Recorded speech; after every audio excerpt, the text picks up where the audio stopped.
CPM സംസ്ഥാന secretariat അംഗം PK ബിജുവിന് ED notice വ്യാഴാഴ്ച ഹാജരാകാനാണ് നിർദ്ദേശം.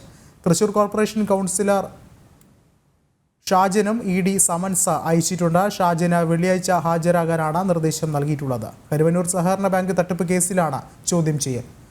കൂടുതൽ വിവരങ്ങളുമായി ജിജീഷ് കരുണാകരൻ ചേർന്നുണ്ട്. ജിജീഷ്, കൂടുതൽ നിർണായകമായ നീക്കങ്ങളിലേക്ക് ED കടന്നിരിക്കുകയാണ്, എങ്ങനെ നോക്കിക്കാണാം? വിഷ്ണു, തീർച്ചയായും നിർണായകമായ ചില നീക്കങ്ങളിലേക്ക് തന്നെയാണ് എൻഫോഴ്സ്മെന്റ് ഡയറക്ടറേറ്റ് കരുവന്നൂർ കള്ളപ്പണ ഇടപാടുമായി ഇപ്പോൾ നീങ്ങിയിട്ടുള്ളത്. അതിന്റെ ഭാഗമായിട്ട് നിരവധി ആളുകളെ ചോദ്യം ചെയ്യുന്നു. നാളെ MM വർഗീസിന് നോട്ടീസ് നൽകിയിരുന്നു, എന്നാൽ സമൻസ് ലഭിച്ചില്ല എന്നെല്ലാമുള്ള മറുപടികൾ MM വർഗീസ് പറയുന്നതിനിടയിലാണ് മറ്റൊരു പ്രധാനപ്പെട്ട CPM നേതാവായ CPM സംസ്ഥാന സെക്രട്ടേറിയറ്റ് അംഗവും മുൻ MPയുമായ PK ബിജുവിന് നോട്ടീസ് നൽകിയിരിക്കുന്നത്. PK ബിജുവിന് വ്യാഴാഴ്ച ഹാജരാകാനാണ് എൻഫോഴ്സ്മെന്റ് ഡയറക്ടറേറ്റിന്റെ സമൻസ് ലഭിച്ചിരിക്കുന്നത്. മാത്രമല്ല, അടുത്ത ദിവസങ്ങളിൽ കൂടുതൽ ചോദ്യം ചെയ്യലുകളുണ്ട്. വെള്ളിയാഴ്ച PK ഷാജനോടും ഹാജരാകാൻ ആവശ്യപ്പെട്ടിട്ടുണ്ട്. തൃശൂർ കോർപ്പറേഷൻ കൗൺസിലറാണ് PK ഷാജൻ.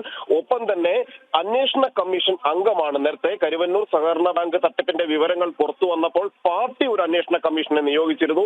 അങ്ങനെ പാർട്ടി നിയോഗിച്ച അന്വേഷണ കമ്മീഷനിലെ അംഗങ്ങളായിരുന്നു PK ബിജുവും ഒപ്പം തന്നെ PK ഷാജനും. ഈ രണ്ടുപേരുമാരെയാണ് ഇതുമായി ബന്ധപ്പെട്ട് വിശദമായി തന്നെ ചോദ്യം ചെയ്യാൻ ഇപ്പോൾ എൻഫോഴ്സ്മെന്റ് ഡയറക്ടറേറ്റ് വിളിപ്പിച്ചിരിക്കുന്നത്. ഈ സമൻസിനോട് എങ്ങനെ ഇവർ പ്രതികരിക്കുമെന്ന് വ്യക്തമല്ല. എന്നാൽ പ്രധാനപ്പെട്ട CPM നേതാക്കളിലേക്ക് അന്വേഷണം എത്തുന്നു. സംസ്ഥാന സെക്രട്ടേറിയറ്റ് അംഗങ്ങൾ അടക്കമുള്ള ആളുകളിലേക്ക്, കൗൺസിലർമാർ അടക്കമുള്ള പ്രധാനപ്പെട്ട നേതാക്കളിലേക്ക് അന്വേഷണം എത്തുന്നു എന്ന് വ്യക്തമാണ്. പ്രത്യേകിച്ച് 5 വ്യക്തമാണ്. ജിജീഷാണ് വിശദമായ റിപ്പോർട്ടുകൾ പങ്കുവച്ചത്.